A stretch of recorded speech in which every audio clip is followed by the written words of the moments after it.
करते हुए आदरणीय प्राचार्य महोदय खान सर, आदरणीय धारवा सर एवं समस्त स्टाफ, मैं सभी से परिचित इसलिए माफ़ी चाहता हूँ, आपके नाम नहीं पुकार पा रहा हूँ। और प्रिय विद्यार्थी, सबसे पहले तो मैं बता दूँ आप लोगों को कि मैं ना तो सर हूँ और ना कोई प्रोफेसर हूँ, मैं इसी स्कूल का एक प्रोडक्ट हूँ, मतलब आपका बड़ा भाई। मैं कोई बाहर से नहीं हूँ। जिस स्कूल में आप पढ़े हो, बस ये स्कूल उस बिल्डिंग में हुआ करता था, उसी से मैं भी पढ़ा हुआ हूँ।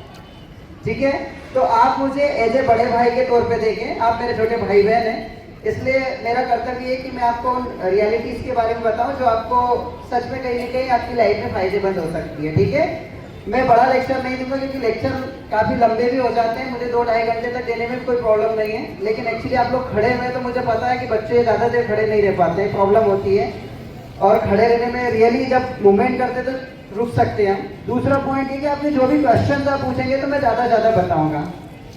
छोटी सी बात बताना चाह रहा हूँ। सबसे पहले हमारा वर्ल्ड करियर काउंसलिंग के बारे में बात करते हैं। इंडिया का सबसे बड़ा जो ड्रॉबैक है वो कि यहाँ बच्चों को प्रॉपर काउंसलिंग नहीं मिल पाती है। हर बच्चा चाहता है कि उसका करियर बने, बनाने जाते हैं करियर और बन जाता है कैरियर। करियर का मतलब होता है स्वर्णिम भविष्य या गोल्डन फ्यूचर या bright future. Now if I talk about the career, it means the vehicle which carries the loads, है ना। कैरियर का मतलब एक ऐसा वाहन जो किसी चीज के लोड को एक जगह से दूसरी जगह ट्रांसपोर्ट करता है। तो प्रिय विद्यार्थी, एक विद्यार्थी पढ़ने के बाद उसका करियर से कैरियर कैसे बनता है, इसके पीछे बहुत बड़ा एक जो कमी हमारी रह जाती है वो होती है हमारी प्लानिंग की। आप सब लोगों को बताया जाता है कि आप सब लोग टारगेट फिक्स करें। एम आई राइट? टारगेट फिक्स करना से कुछ नहीं होता, मैं आपको बता रहा हूँ। बहुत सारे लोग टारगेट फिक्स कर लेते हैं, लेकिन टारगेट फिक्स करने के अलावा भी बहुत सारी ऐसी चीजें कि वो सबसे पहले बहुत क्लियर होना जरूरी है। सबसे पहले तो आप जो भी टारगेट फिक्स कर रहे हैं, आपको डॉक्टर बनना, प्रोफेसर बनना, इंजीनियर बनना, किसान बनना, बिजनेसमैन बनना है, आपको एक टेलर बनना है, आपको एक फैशन डिजाइनर बनना है, आपको एक सैलून, आप एक अच्छे हेयर ड्रेसर बनना चाहते हैं, आप कुछ भी बनना चाहते हैं, हर जगह सक्सेस है। ऐसा कोई क्षेत्र नहीं जिसमें सक्सेस नहीं है। और एक आपका बहुत बड़ा भी दुनिया में भ्रम जो पैदा हो गया, उसको मैं तोड़ने के लिए बहुत बड़ा रिसर्च बता रहा हूँ, क्योंकि मैं हमेशा रिसर्च करता रहता हूँ, तो बता रहा हूँ। लोगों को लगता है कि खेती में स्कोप नहीं है, मैं आपको बता दूं आने वाले समय में खेती में बहुत बड़ा स्कोप आने वाला है। क्यों? क्योंकि जमीन उतनी है, जो लोग खेती से दूर जा रहे हैं बच्चों को मैं बोल रहा हूँ अभी, इसलिए क्योंकि जब भी कोई प्रॉब्लम आती है, कोई वॉर होता है, कोई भी प्रॉब्लम होता है, तो बाकी चीजों की उतनी जरूरत नहीं रहती जितने की हमें खाद्यान्न की जरूरत रहती, क्योंकि व्यक्ति बगैर खाए और पिए नहीं जी सकता है। एक बार उसके पास कंप्यूटर नहीं होगा, मोबाइल नहीं होगा, अच्छी ड्रेस नहीं होगी, सारी चीजें में जी लेगा, लेकिन बगैर अच्छे भोजन के वो, या भोजन के बिना बगैर पानी के वो जी नहीं सकता। तो आने वाला जो स्कोप है कुछ सालों के बाद खेती में बहुत बड़ा ट्रेमेंडस लेवल पे आएगा। तो जो बच्चे बहुत अच्छे लेवल पे किसान बनना चाहते हैं, लेकिन हमें ट्रेडिशनल वे में नहीं करना है, आपको उसको साइंटिफिक वे में आप यदि खेती करते हो तो आप कोई ये ना सोचे कि मैं किसान का बेटा हूँ या मैं किसानी करना चाहता हूँ, लेकिन सब लोग एक नए नए ट्रेड में जा रहे हैं तो उसी में जाऊँ और करूँ, तो उसमें भी बहुत बड़ा स्कोप है। इसके अलावा आप अभी जो आप लेटेस्ट में यदि अच्छा पैसा कमाना चाहते हैं, आप अच्छा एक चाहते हैं कि आपको बड़ा पैकेज मिले और आपको एक रेपुटेटेड जॉब मिले, तो फिर आप जो आज का जो एरा है, सबसे पहले आप जब भी जॉब का सिलेक्ट करें तो उसमें सबसे महत्वपूर्ण चीज होती है कि आप कोई भी चीज क्यों करना चाहते हैं। Why do you want to do that one thing? आप किसी भी चीज को क्यों करना चाहते हैं? For an example, I am a teacher, मैं टीचर हूँ, मेरे पास भी ऑप्शन था सिविल सर्विसेज की तैयारी करने के, क्योंकि सब कमिश्नर मिस्टर प्रद्युम्न शर्मा जी को मैं पढ़ाता था 2007 में उज्जैन में। उन्होंने मुझसे बोला था, बोले सोलंकी जी आप एक काम करो, उनको इंग्लिश अच्छी नहीं आती थी और मुझे इंग्लिश याद था, तो इंग्लिश सीखने आते थे, तो उन्होंने एक बात कही थी कि सोलंकी जी आप एक काम करो, सिविल सर्विसेज की तैयारी करो। तो मैंने कहा कि सर एक्चुअली मेरा मन नहीं लगता है। तो बोले आप इतना अच्छा जॉब जब आप मेहनत कर रहे हो और मेरी इंग्लिश अच्छी नहीं थी जैसा सर ने बताया, बताऊंगा मेरे इंग्लिश बैकग्राउंड के बारे में भी। तो एक्चुअली क्या मेरा मन नहीं लगा, मेरा मन था केवल इंग्लिश में और टीचर बनने में, तो मैंने उसी चीज को चुना। क्यों चुना? क्योंकि आप सबसे पहले डिसाइड करो कि आप कोई सा काम क्यों करना चाहते हो। मैंने निश्चित किया, मैंने 14 पॉइंट्स लिखे और वो भी लिखे थे जो इंदौर का खजूरी बाजार है, वहाँ पर एक बड़ा गणपति मंदिर है, वहां पर जाकर सामने वहां पर बैठा मैंने 14 पॉइंट्स लिखे कि मैं टीचर क्यों बनना चाहता हूँ। जब मुझे लगा कि इससे बेहतर बहुत सारे करियर विकल्प है, क्योंकि मैं इंदौर में था, इंदौर में था पहले, बाद में उज्जैन में आया था, तो मैंने बहुत सारे करियर विकल्प उस समय देख चुका था, लेकिन मैंने ये चुना कि मेरे लिए कौन सा सूटेबल है। दुनिया में हजारों करियर है, तो most important is this, why do you want to that one job. आप उसी करियर को क्यों चुनना चाहते? कोई डॉक्टर बनना चाहते तो क्यों बनना चाहता है, कोई प्रोफेसर बनना क्यों बनना चाहता है, कोई टीचर बनना चाहते क्यों बनना चाहता है? आपके दिल से आवाज आना चाहिए कि मैं इस काम को इसलिए करना चाहता हूँ, क्यों? क्योंकि ये मेरे मन का काम है। इस काम को करने के बाद मुझे 2 घंटे की जरूरत होगी तो मैं 3 घंटे दे दूंगा, तभी मेरे मन में ये भाव नहीं आएंगे कि मैंने 3 घंटे क्यों दे दिए। इस काम को करने के बाद मेरे पास एनर्जी इतनी होना चाहिए कि और इच्छा हो कि मैं करूं। अभी मैं 3 दिन से बेड रेस्ट पे हूँ, सर का मेरे पास फोन आया तो मैंने सोचा कि नहीं जाना चाहिए। क्यों जाना चाहिए? क्योंकि मुझे ये जो चीजें ना इंस्पायर करती है। मैं यहाँ आपके लिए नहीं आया, ऑनेस्टली बता रहा हूँ। सर ने मुझे बुलाया तो इनका सम्मान है, मुझे खुशी मिलती है।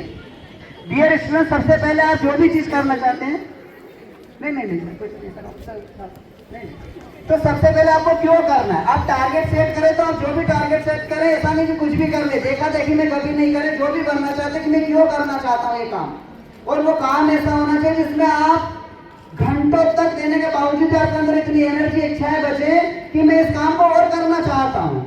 मतलब समय कम पड़ जाए लेकिन आपकी इच्छा खत्म नहीं होना चाहिए। दूसरी चीज, आपका जो टारगेट सेट करने के बाद में आप प्लानिंग करें। क्या करना है आपको? कि आपको जो काम करना है उसको कैसे करना है। इसके बाद बेटा एक्शन स्टार्ट करना है। इसके बाद आपको स्टार्ट करना है आपकी पढ़ाई, आपको काम करना शुरू। हमारे यहाँ क्या करते हैं, सीधा पढ़ाई करना शुरू कर देते हैं, काम करना शुरू कर देते हैं। एक टारगेट में क्यों करना चाहता हूं ऐसा सेट नहीं करते हैं। दूसरा, फिर उसकी प्लानिंग नहीं करते। आपने देखा दुनिया में जितने भी युद्ध हुए, दुनिया में कुछ भी चीज होती है तो सबसे पहले व्यक्ति प्लानिंग करता है। अच्छे जितने भी कोई प्लान एग्जीक्यूट होता है, ये बना है इतना बड़ा एक ये विद्यालय, तो इसकी भी पहले प्लानिंग की गई थी कि ये हमारा विद्यालय इस तरह बनना चाहिए। आपके करियर की भी आपको प्लानिंग करना चाहिए कि आपका करियर कैसे बने।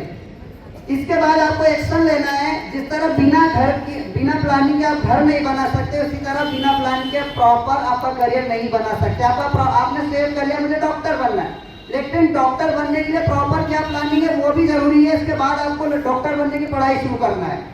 इसके बाद हम आगे जाते हैं तो फिर आप उस चीज के लिए पूरे मन से प्रयास कीजिए, और यदि उसमें सफलता नहीं मिले तो अपने लक्ष्य को नहीं छोड़ना है। आपको उस चीज को वापस अपने जो प्रयास उसमें क्या कमी रह गई है उसको दूर करके उस कमी को फिर से वापस उसी के ऊपर लगे रहना है। क्योंकि जिस चीज के लिए आपने पूरे मन से काफी हद तक आगे जा चुके हैं उसको पीछे छोड़ के नहीं आना है। आप लोग खड़े हैं, मुझे आपकी परेशानी दिख रही है, इसलिए मैं ज्यादा बड़ा मेरा स्पीच नहीं दूंगा। छोटा सा सर ने जैसा मुझे बताया, मैं ग्रामीण क्षेत्र का बंदा हूँ। बीएससी करने के बाद मैं गाँव में खेती वेती करने लग गया था। मैं किसान का बेटा हूँ और आज भी इच्छा है कि यदि मुझे पास ज्यादा जमीन होगी तो मैं इन फ्यूचर वापस खेती की ओर जाऊंगा, क्योंकि खेती में मुझे बहुत बड़ा स्कोप दिख रहा है फ्यूचर का, और बहुत अच्छा पैसा भी है, बहुत अच्छा सम्मान भी है, लोगों के लिए मोटिवेशन भी होगा। बात ये बच्चा, मैं वही जो आपके पापा काम कर रहे हैं ना, वही सब नहीं कर रहा था टोटल। फिर मेरे मन में अचानक आया कि ये तो हर कोई कर रहा, मुझे क्या करना चाहिए। तो फिर मेरे मन में आया, मेरा 12th का 10th का रिजल्ट ये मैं आपको बता दूं, 50 में से मुझे 17 नंबर आए थे 10th में इंग्लिश में। जब मैं 12th में गया तो मुझे 100 नंबर में से शायद 30 नंबर आए थे। ईमानदारी के 5 नंबर के मैडम ने मुझे नकल करवा दी थी। ऐसे करके मुझे आए टोटल 35 नंबर, ईमानदारी के 30 नंबर। और उसी इंग्लिश की फील्ड में आज मेरे 35 बच्चे ऐसे हैं, मैं तो असिस्टेंट प्रोफेसर हूँ मैं, लेकिन मेरे 35 ऐसे बच्चे हैं जो ग्रेड 1, ग्रेड 2 और असिस्टेंट प्रोफेसर के पद पे ऑलरेडी पोस्टेड है। बाकी दूसरे फील्ड में बहुत सारे ऐसे बच्चे एमएनसी कंपनी में हैं, बहुत सारे ऐसे बच्चे हैं जो अलग अलग सब्जेक्ट में हैं, और लगभग मोर देन 100 स्टूडेंट्स ऐसे हैं जो एमएनसी और गवर्नमेंट जॉब में ऑलरेडी बहुत अच्छे पैकेज के साथ जॉब कर रहे हैं। इसका कारण मैं नहीं हूँ कि मैंने उनको बनाया, उन बच्चों में क्षमता है। ये जितने भी टीचर्स लोग हैं, गुरुजन यहाँ पर खड़े हैं, ऐसा नहीं कि भेदभाव करते कि इस बच्चे को अच्छा एजुकेशन मिल जाए, इसको खराब मिल जाए। कोई टीचर ऐसा नहीं करेगा। हर टीचर आपके माँ बाप की तरह जो हर बच्चों को आगे बढ़ाना चाहता है। लेकिन बेटा आपको आगे बढ़ने में आगे आना होगा। आपको आगे बढ़ने की आपके अंदर चाहत होना चाहिए कि मैं इस आसमान में जाकर उसमें छेद कर दूं। आपके अंदर इच्छा होना चाहिए कि मुझे तो बेस्ट से बेस्ट चाहिए। वो इच्छा जब आपकी होगी तो आपका टीचर का और उत्साह बढ़ेगा, वो आपके लिए एक्स्ट्रा प्रयास करेगा।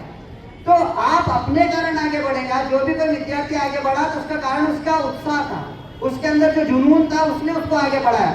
और आपका जुनून आप तभी जान पाओगे जब आप अपने आप से पूछोगे मैं इस काम को क्यों करना चाहता हूँ। क्यों? क्योंकि आपका मस्तिष्क और हाथ मतलब हेड और हैंड्स हर काम में लगता है, लेकिन सबसे महत्वपूर्ण है आप उस काम को करें जिसमें आपका हेड और हैंड्स के साथ साथ आपका हार्ट भी लगे। क्योंकि जहाँ मन नहीं लगता वहाँ काम करने में 10 मिनट भी बहुत भारी हो जाते। फिर इसके बाद बच्चों मैंने इंग्लिश सीखा। पहले मैंने स्पोकन सीखा, इंग्लिश के बाद में धीरे धीरे पढ़ते पढ़ते मैं और आगे बढ़ता गया और एक स्कूल में मेरा जॉब लग गया। वहाँ पर मैं ग्रेड 1 ग्रेड 2 जिसकी मैंने कोई प्रिपरेशन नहीं की थी, बच्चे की प्रॉब्लम सॉल्व करता था, क्योंकि मैं कारपोरेट और कोचिंग लाइन का बंदा हूँ। मेरा उसमें जॉब हो गया तो मैंने ज्वाइन किया। वहाँ बच्चों को मैं स्पोकन भी सिखाता था, कुछ टाइम देता था, बीच में फ्री टाइम में मैं पढ़ता था। तो बाय गॉड ग्रेस मेरा नेट सिलेक्ट हुआ, सेट सिलेक्ट हुआ, फिर पीएससी क्लियर हो गया, आगे बढ़ते गए। मैं बस यही बोलना चाहता बेटा कि समय कम है, आप लोगों को परेशानी हो रही होगी। कभी किसी दिन कोई बड़ा प्रोग्राम होगा तो उसमें आपको लॉन्ग स्पीच के लिए बहुत सारी चीजें बताऊंगा, प्रैक्टिकल वे में, सिस्टमेटिक वे में। अब आपके कोई क्वेश्चन हो तो आप मुझसे पूछ सकते हैं। तो I think it will be better for you. If you have any question then you can ask me. हम जिस जगह से जुड़े थे उस जगह को नहीं भूलना। और दूसरी चीज, ऐसी परिस्थिति आ भी गई तो ठीक है, ये परिस्थिति हमारे परीक्षण कर रही, कुछ समय के बाद वापस उस स्थिति को पा लेंगे, लेकिन हमें काम करना नहीं छोड़ना है, ना नेगेटिव सोचना है। पर हमारे लाइफ में भी आया है, कई बार ऐसे डिप्रेशन आए। मेरे कई ऐसे स्टूडेंट थे जो बड़े बड़े हॉस्पिटल में भी डॉक्टर, एमडी और एमएस थे। मैदान हमारे मम्मी पापा इतने शिक्षित नहीं रहते, जैसे मेरे माता जी पिताजी दोनों पूरी तरह अशिक्षित थे। तो मैं भी अपने टीचर से डिस्कस करता था और मैं इतना लकी रहा हूँ कि मेरे टीचरों का हमेशा आशीर्वाद और प्रेम हमेशा मेरे ऊपर खूब बना रहा है और आज भी वही बना रहता है। मैं आपको इस बात का बड़ा गर्व के साथ कहता हूँ। तो बात ये बेटा कि मैं, वो बच्चे जब मेरे से बात करते थे तो मैं उनको वही गाइड करता रहता था। आज वो यदि उस समय गलत डिसीजन ले लेते तो रॉन्ग वे में चले जाते, शायद नहीं होते। मैं आपको फिर बता रहा हूँ, परिस्थितियाँ आती जाती रहती। जब आप बड़े स्तर पर जाएंगे, आप बड़े एग्जाम की तैयारी करेंगे या आप किसी लाइफ में भी जाएंगे, बड़े एंटरप्रेन्योर बनेंगे, बिजनेसमैन बनेंगे या कुछ भी बनेंगे, तो आप हमेशा लाभ में नहीं हो सकते। आपको एक बार में सक्सेस नहीं मिलेगी। मेरे को नेट क्लियर करने में 6 बार असफलता मिली और 7वीं बार में सफल हुआ हूँ। जबकि पीएचडी मेरी एक ही बार में निकला विद फ्लाइंग कलर, बहुत अच्छे नंबर से रैंकिंग के साथ आया हूँ। सेट एक बार में निकला, ग्रेड 1 एक बार में निकला, ग्रेड 2 एक बार में निकला, दो बार फॉरेन के जॉब, नीदरलैंड और मलेशिया के 2 जॉब एक बार में क्लियर किए, सारी चीजें। लेकिन नहीं निकलता है कोई सारी चीजें। तो कहने का मतलब ये है कि ऐसे परिस्थितियां आएंगी आपके, तो आपको वहां पर क्या करना है, मूव ऑन करना है, आगे बढ़ना। कि ठीक है ये भी आया है, समय निकल जाएगा। हर गहरी अंधियारी रात के बाद एक उजाला जरूर आता है। आपने देखा सूर्य उगता है, देखता है अभी तक आप लोग, तो इस चीज का विशेष ध्यान रखें। मुझे बड़ी खुशी है कि यहाँ पर 7-8 ऐसे लोग हैं जिनको मैंने पढ़ाया और आके मिले, तो मुझे बड़ा गर्व महसूस हुआ कि चलो कम से कम मेरे छोटे भाई बहन यहाँ पर मौजूद है जो आज पढ़ाने का कार्य कर रहे हैं।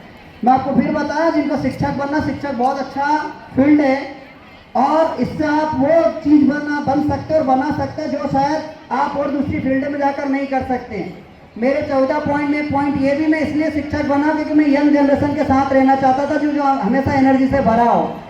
और ऐसा कहा जाता है कि आप भारत का भविष्य, तो वर्ल्ड का 24.9 मतलब 1/4 युवा, हर दुनिया के 4 युवाओं में से 1 युवा कहाँ पर है, भारत में। तो आने वाला जो समय वो पूरा भारत का, मैं पूरे डंके की चोट के साथ बोल सकता हूँ। और उस भारत को बनाने का जो महत्वपूर्ण भूमिका है वो आप विद्यार्थियों के हाथ में है। क्यों? क्योंकि हम तो हमारे काम में लग गए हैं। हमारा काम है आपको अच्छे से शिक्षा देना, आपको गाइड करना, लेकिन आपको इस भारत के लिए वो चीजें सीखना होगी जो वर्ल्ड की प्रॉब्लम को सॉल्यूशन दे। क्या करना होगा? आप बेटा प्रॉब्लम का सॉल्यूशन निकालो, आप यूं अमीर बन जाओगे, आपको नाम मिल जाएगा, पैसा मिल जाएगा, सब कुछ मिलेगा। आपको लोगों की प्रॉब्लम का सॉल्यूशन निकालना। जॉब की कोई जरूरत नहीं है। जॉब मतलब क्या? कोई सा काम करना। काम कौन सा करो? वो काम करो जो किसी की प्रॉब्लम को सॉल्व करे। अब प्रॉब्लम जितने बड़े स्तर पर सॉल्व करोगे, अभी हमारा इंडिया लगभग 80% प्रोडक्ट इंपोर्ट करता है, वहां से लेता है। प्रयास ये करो कि आप अपनी चीजें बनाओ, अपने हिसाब से करो और उस काम को एक्सपोर्ट करने का सोचो।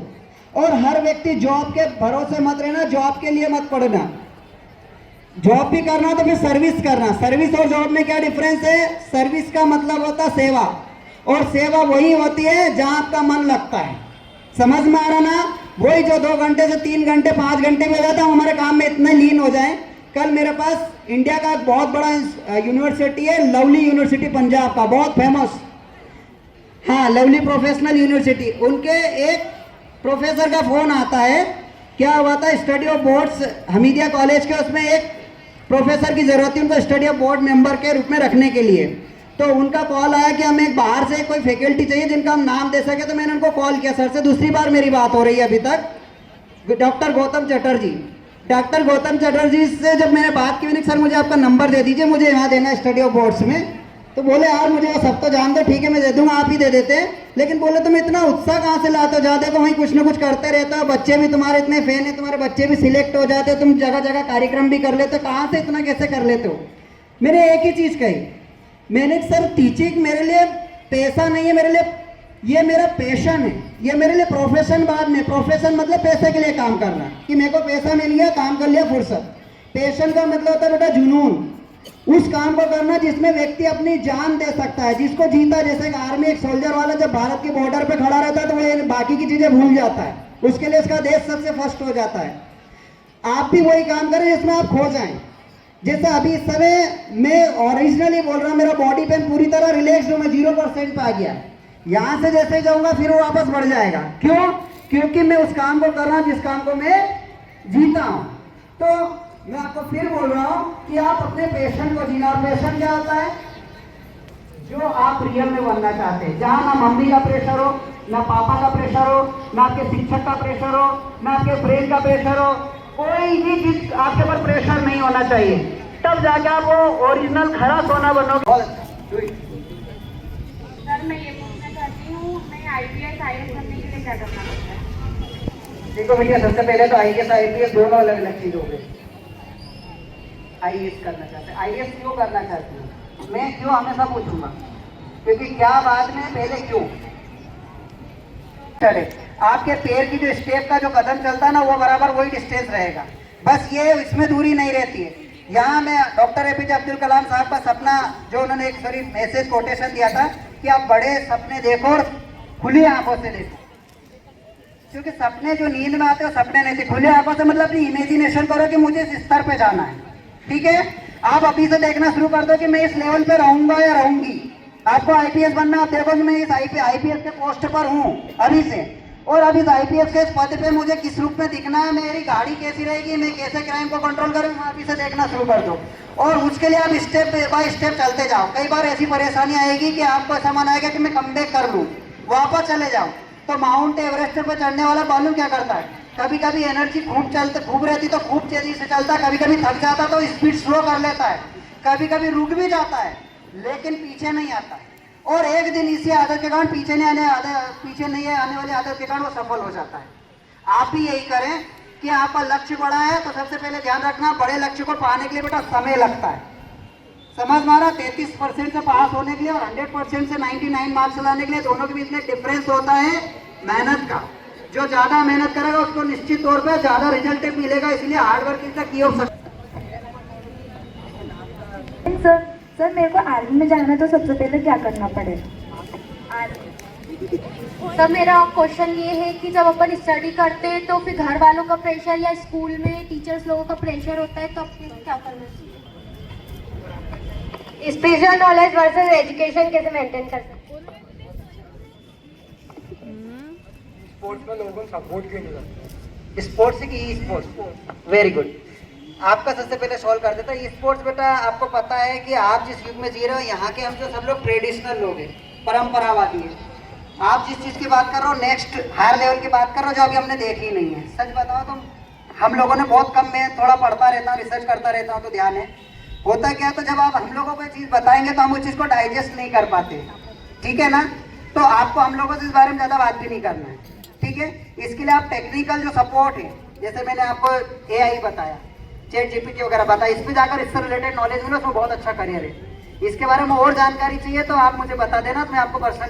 अगर हमें अपनी कमजोरी का ज्ञान है और उस कमजोरी को अगर हम स्वीकार करते हैं तो किस प्रकार से एक लक्ष्य निर्धारित करके परिश्रम करके हम कठिन से कठिन परीक्षाओं के